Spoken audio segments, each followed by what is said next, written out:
मी कुठल्या गोल टोपीवाल्यांमुळे आमदार नाही, मी हिंदूंमुळे आमदार आहे, असं मंत्री नितेश राणेंनी म्हटलंय.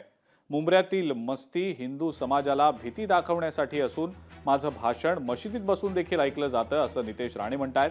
मात्र जर हिंदूंना त्रास दिला तर न सांगता येईन आणि तांडव करून जाईन, असं म्हणत मंत्री नितेश राणेंनी मुंबऱ्यातल्या जाहीर सभेतून थेट इशाराच दिलाय.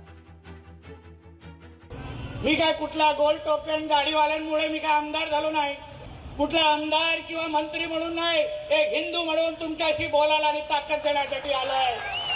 ह्यांचे 5 जातील तर आमचे हिंदूंचे 50 पडतील. आम्हाला काही चिंता करू नका.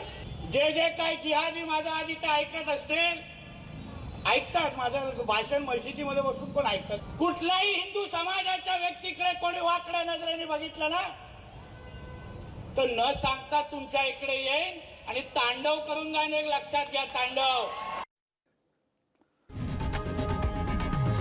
लोकशाही मराठी ऐका, पहा, जागरूक रहा.